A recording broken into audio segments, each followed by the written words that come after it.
you.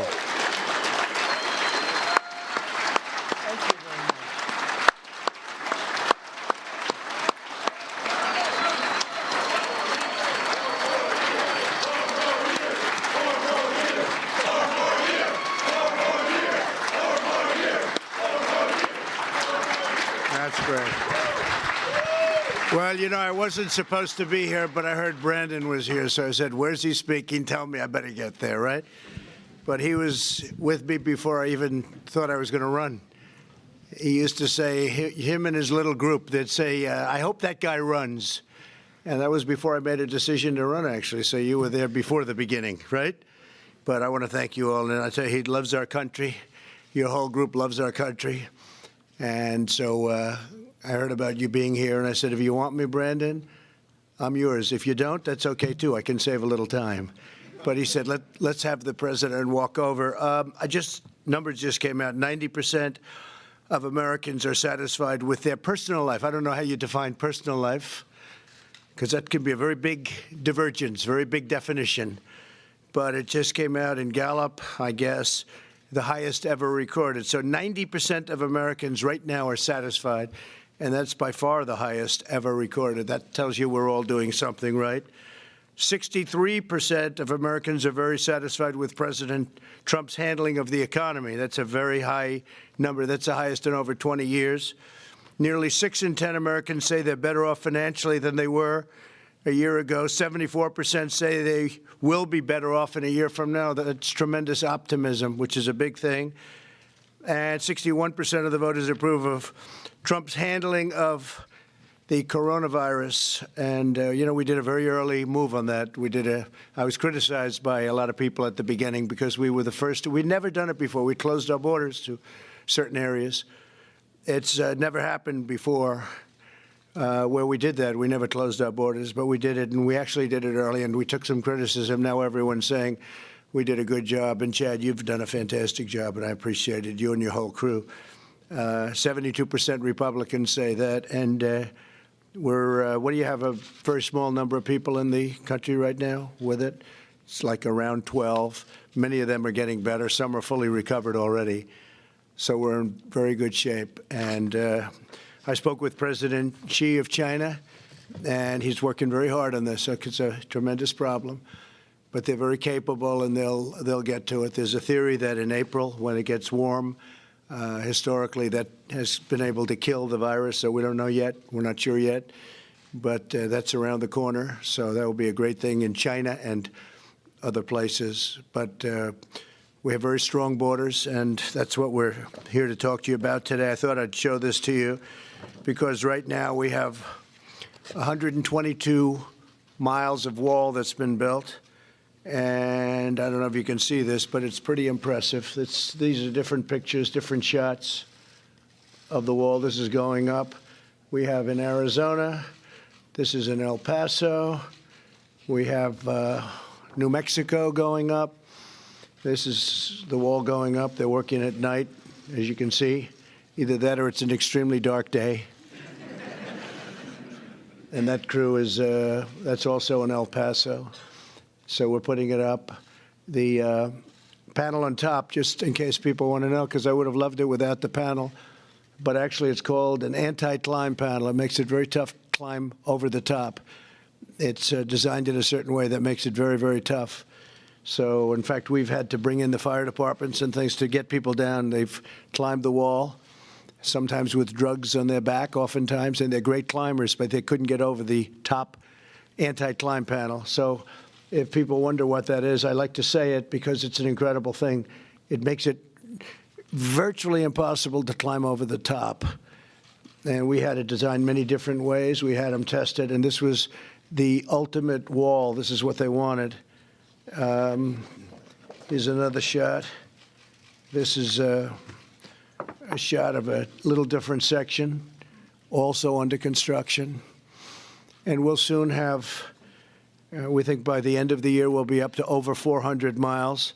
And shortly thereafter, we'll be at 500 miles.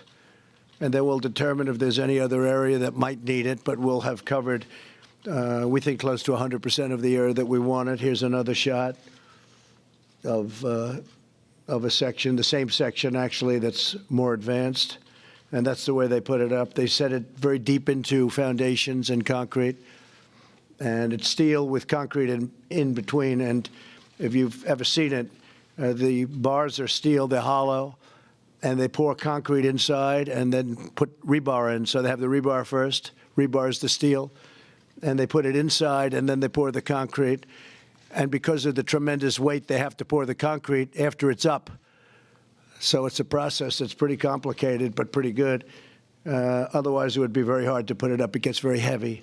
So they pour in each one of the bars.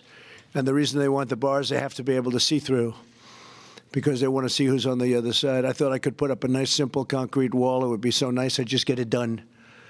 They have to make it complicated. This project was complicated. But I said, if we're going to do it, we have to do it right. So Brad and all of his people, from day one, this is the one they wanted. They needed anti-climb on top. They needed see-through. They wanted it to be steel rather than concrete. Steel is much stronger, but they also wanted the durability of the concrete, which is inside the steel with rebar. So inside there is really like it's probably about 8 inches by 8 inches, and it's all hollow inside. And after it's up, we have rebar in, it's already dropped, and then we put the concrete in. They pour the concrete inside through funnels. So it's a pretty amazing process, and they're doing it quickly. They have a very quick process. We're now going to probably bring it in. We're going to spray paint it after it's up. It gets spray painted black. The black makes it extraordinarily hot, especially in areas along the Mexican border. It's not known for cold weather. It's known for quite hot weather. You don't have too much snow in this area, right? Would you say, Chad? Not too much. In fact, if you had any, that would be called climate change, I think, right? When they do that, I'm there. I'm a believer.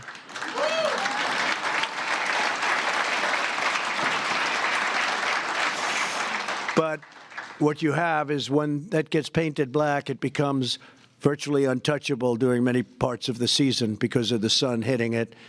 The black absorbs the heat. So not only would you have to be a good climber, but you're going to have to bring a hose with lots of water to water it down, and there aren't too many hoses in the area. There's not too much water in the area either. So it's an amazing process. This is a very tough area. This is an area that's this is in San Diego, and that's going up a very steep cliff where a lot of people come through, and they won't be coming through anymore. It's been almost 100% effective in the areas that it's been built. So we've built 122 miles, so we're able to see. And in all of those areas where the wall's been put up, it's virtually 100% effective. But don't worry, we won't take your jobs away. Okay, Brandon, we have, what it will do, it's going to be an additional tremendous safety valve. When I first started, they wanted drones. And we're going to have drones also, by the way, but drones flying around over the top of people pouring into our country, that doesn't do very much. But this really stops them. So this, coupled with our great people from Border Patrol, and also, and I have to give them a shout out because they get abused and they're incredible what they do. The folks from ICE, the people of ICE are incredible. They've taken out thousands and thousands of MS-13 and gotten them out of our country. And they really are. They're incredible people, and I want to thank them, too, because they work hand in hand. We all work hand in hand. Also, law enforcement in Arizona, New Mexico, Texas. The law enforcement works with you guys so much, and it's incredible the relationship we've all developed. Sometimes they come into the office, and I bring them right into the Oval Office. Other presidents didn't do that. They didn't do that. Nobody saw the inside of the Oval Office. They never discussed the building of a wall and how to build it and what's the best way to get it up. And we want the A-plus job. That's what we got, the A++. It also has essentially a form of an alarm system on it that if somebody starts to cut it, we immediately find out who that is. They have sensitive areas on the wall, so if it's cut, we immediately know what's happening. We have cameras all over it, too, and we have drones. So if somebody tries to cut through, we can get there very, very quickly. And it's equipped with a lot of different contraptions, including cameras. But so we have cameras, we have drones, we have everything. This is going to be something. It's going to be really incredible. And again, where we have it built, it has been like day and night. It's day and night. Now they come, it's like water. They come to the areas where it hasn't been put up. So they come, but that's when you're talking about 122 miles already. So that would mean, let's say you hit the center. That means you're 60. It's a long way, but it's worked incredibly well. So Brandon, I want to thank you. It's been so incredible. It's been so incredible having you as my friend and having you from the beginning. You knew it was the right thing. You said, this guy's actually going to build a wall. I always got a kick out of the fact, and this was tough. When you want to get hundreds of millions of dollars for a wall, and you have an opposition party that wants to have open borders, and they don't want to, and I got everything from them, in all fairness. The military, we rebuilt our military, we rebuilt everything. I was able to get much more money. Almost $2.5 trillion our military is rebuilt. The equipment is pouring in now, all rebuilt, planes and missiles and rockets and everything. But when you want to get money for a wall that most of the people in the Democrat Party wanted 5 years ago, they just didn't like it when I announced that we were going to build it. They were unable to get it built. They had the money, but they were unable to get it built because it takes talent to build things, and they don't have that talent. But we got it built. And I made your jobs a lot easier. Say thank you, Mr. President. Right?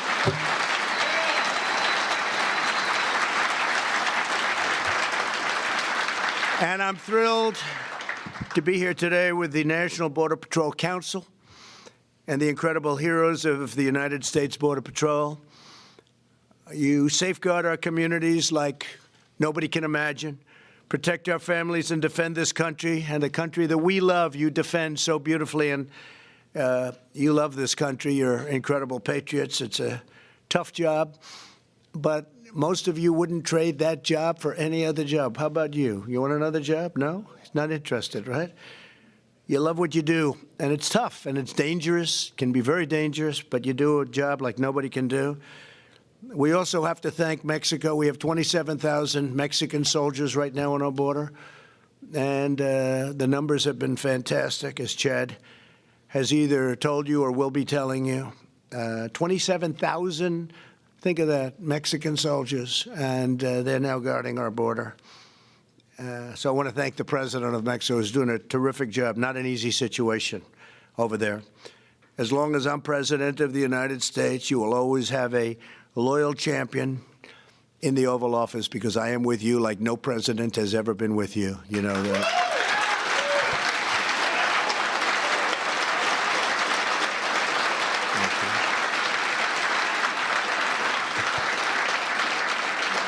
Thank you.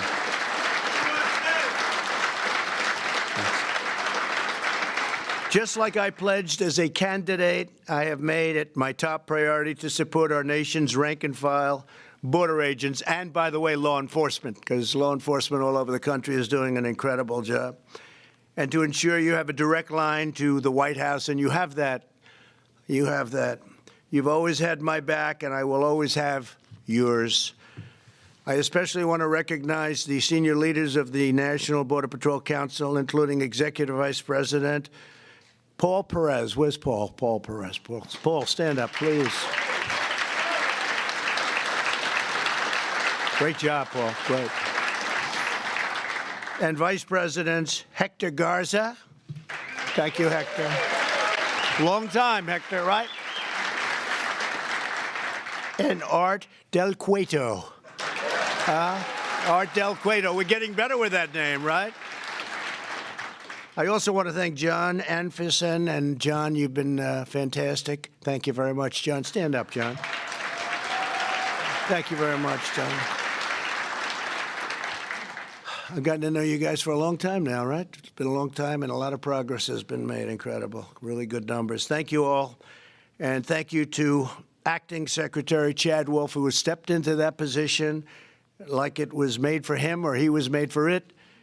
And I want to thank you for being here, Chad. Terrific job. A lot of power, a lot of mental acuity. You figured it out. You were there for a while, but you figured it out really well. And Chad understands that the best way to secure a border is to listen to the men and the women serving on the front lines, and he got that right from the beginning, as I did. I didn't know too much about it. Even the wall, again, I was going to put up a wall, just get it built. And then they said, sir, gotta do it right, sir. Then I figured, much easier doing it the old-fashioned way. Let's throw up concrete plank. But they said, that's not good. One of the stories they say is that they were throwing bags of drugs over the wall with catapults, right? Heavy bags, 150, 200 pounds of drugs, but you couldn't see. So they'd throw it over. And sometimes it would actually hit Border Patrol agents and other people on the other side because you couldn't see through. And as soon as they said that, that was the thing that got me. I said, you're right. You got to be able to see what's on the other side.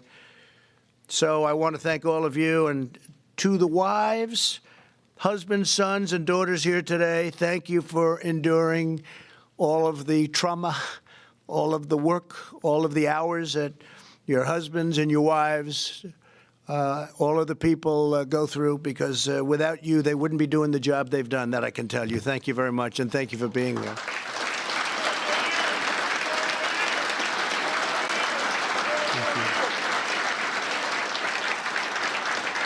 And today, always, we especially want to honor the brave Border Patrol agents who laid down their lives in the line of duty. Here with us are several family members of fallen agents. Our nation is forever in your debt. We'll always remember the courage and the devotion of your loved ones, and that you've had for us and that you've had for your loved one. Please stand up. Please stand up, those people, because you have. Thank you. Thank you very much. Thank you very much.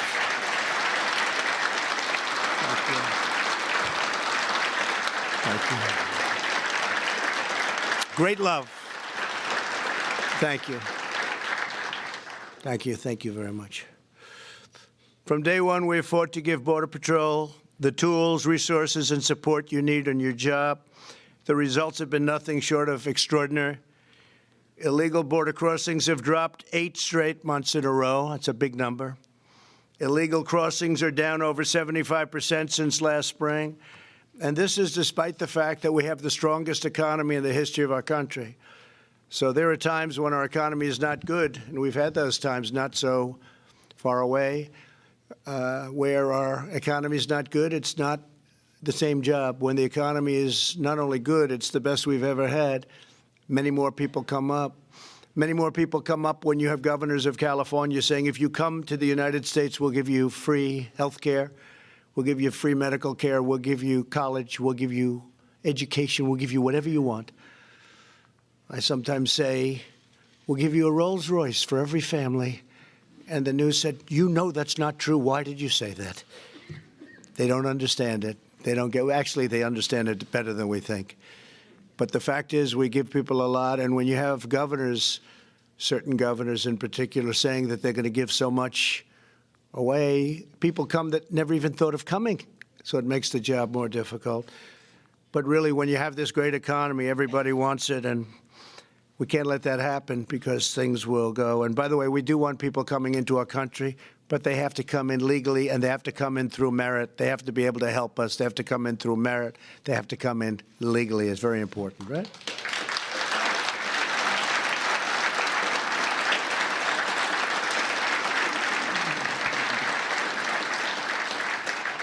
The month of January saw the fewest illegal border crossings in 23 months, Chad. That's great.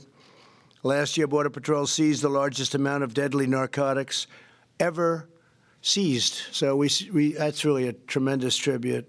Last year, think of that, Border Patrol, the largest amount of deadly narcotics on record ever was last month and last year, actually last month in particular. We've achieved record prosecutions of immigration violators, and we've ended catch and release, such a big thing, catch and release. You catch them, you take a name, they don't have an address, you take a name and then you release them into our country, in some cases to do tremendous harm. We don't do that anymore. Nobody thought we could do that without going through a process of needing Democrat votes, because you couldn't get the Democrat votes even for that. We still have lottery systems where people come in by the lottery, but that's being removed very quickly. It's the craziest border system in terms of legal, not legal, craziest system anywhere in the world. The whole world laughs at us with our court systems. Everybody comes across, they touch our land, you have to go to court. You need Perry Mason. Other places, they say, you're on our land, I'm sorry, you can't come in. You can't come in. Us, we take them to court. We have judges all over the place. It is absolutely, and we could fix it so easily, but we have no support from Democrats, as you very well know, because they want open borders. They want literally millions of people to flow into our country. And of those millions of people, tremendous numbers of them are people you don't want in this country. You don't want in this country. And they don't want them in their countries, and that's why they come up, because the countries push them up. But not anymore. Guatemala, if you look, El Salvador, all of the different countries, Mexico, we're signing agreements. We've already signed agreements. Honduras, we've signed agreements. Safe Third, call it whatever you want, give it any name you want, but Safe Third, and we bring them back. You know, in the old days, I think we can say, Brandon, it wasn't so easy to bring them back. You couldn't bring them back. They wouldn't take them. We could catch a murderer from Honduras, Guatemala, El Salvador. We bring them back, and they say, don't land your plane. Your bus can't come in. Your van can't come in. We don't want them. We don't want them back. Now they take them back. Very openly and very nicely. Is that right? Would you say that's right? We couldn't bring them back. They wouldn't take them. They'd send them to us. They were vicious criminals in some cases. And when they brought them back under the past administration, they wouldn't take them. So we'd end up bringing them back. Now they take them back gladly. Someday we'll explain how that worked. We're removing illegal border crossers at a tremendous pace and making it clear that if you break our laws, you will be sent back home, and your home will accept you with open arms or open prisons or whatever it is they want to do with them. And we have to put some in jails. In some cases, they're so violent, we have to. But generally speaking, we just don't want to have people in jails for 50, 60 years and the tremendous cost. So we generally try to get them home. In some cases, we really have to because of the level of severity, the level of criminality. We're building a border wall, and the wall is, as I said, going to be something very special, but that's only part of it. So while we work together to protect our country and save countless lives, unfortunately, the far left in our country wants to do things that are so bad for our country and so bad for security, so bad for households, for women. People say, do you think Trump will get the women vote? Remember last time? They said he'll never. I said, will any woman vote for Trump? Is there a woman in the whole country? And then I got a tremendous number of women. They said one of the reasons I won was women. Thank you very much, by the way, women. Because it's fake news. I say fake news, fake polls, whatever they can do. But we got a tremendous, remember they said the women have been unbelievable. By the way, Hispanic, unbelievable. African American, unbelievable. Asian American, unbelievable. The voters came out. Men, I don't have to tell you about. We got a lot of men. We got a lot of men. But the women wanted security.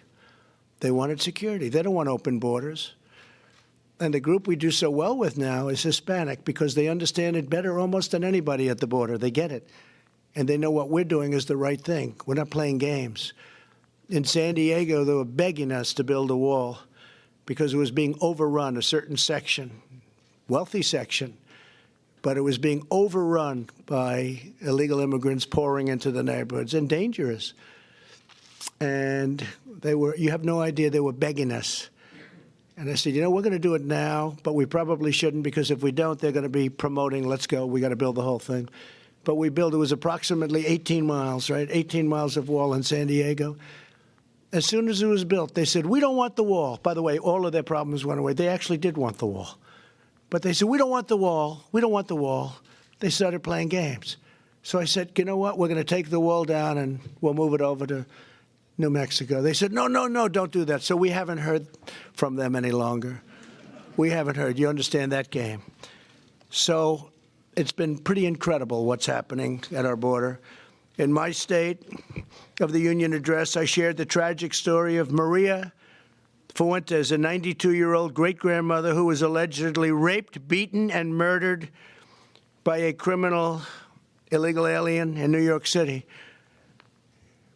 I think I can, no, I don't think, I'll take the word allegedly out. Do you mind if I do that? See, the lawyers put it in. If you don't mind, I'll leave it out. She was raped, beaten, and murdered. Only 5 weeks before the murder, the criminal alien had been arrested for assault.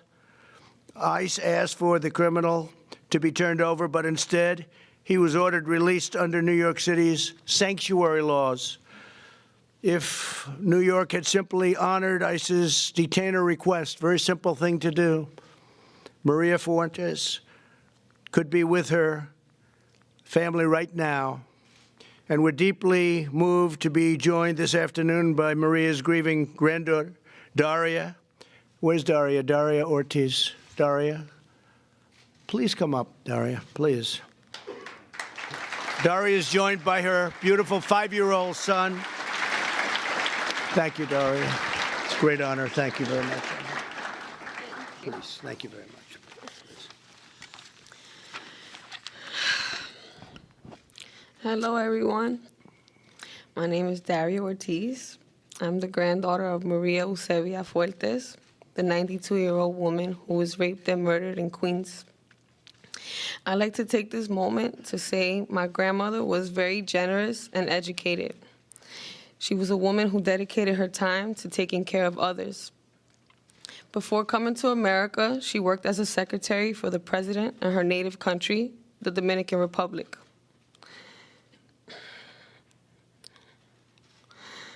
She is a shining example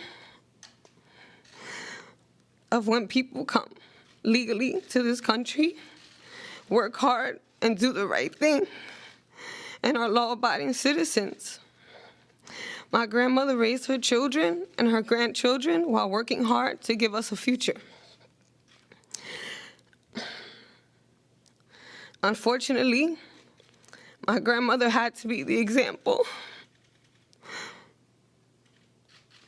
of why something like this horrific crime should never happen. Our family's hope is that her death was not in vain and that preventative measures are put into place to ensure that nothing like this ever happens to anyone again. The tragedy in all of this is the fact that this could have been avoided had there been no sanctuary law. The tragedy is my grandma's not ever gonna be here again. The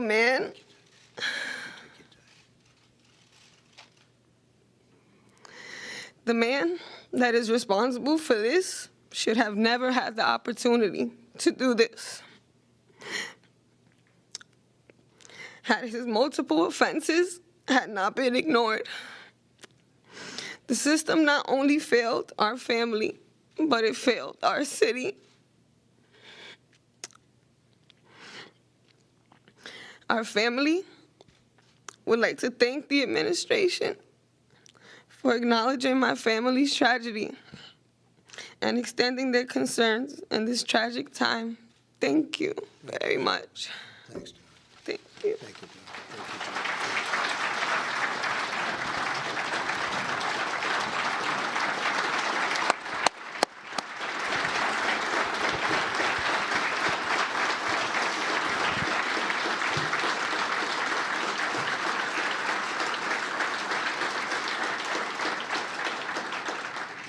Thank you very much, Daria. So beautiful. Not one more American life should be stolen by sanctuary cities. They're all over the place, and a lot of people don't want them. Many communities, they don't want them in California. You hear California, but they don't want them. The politicians want them for whatever reason. That's why we're calling on Congress to pass legislation giving American victims the right to sue sanctuary cities and hold them accountable for the suffering and the damages that they've caused.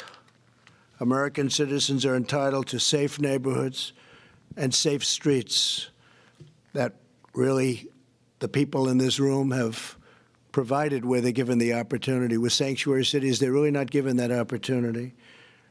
You're the noble guardians who protect our loved ones, and you keep America safe, and you do an incredible job at doing it. Nobody could do it like you do. Under my administration, we know that border security is national security. Very much the same thing. And that's why I'm so honored to work hand in hand with the National Border Patrol Council and all of my friends. Some of you I know very well, very, very well. We love our Border Patrol agents. We love our law enforcement. And we want to thank you for doing an incredible job. God bless you all. Thank you. Thank you. Thank you, Brandon.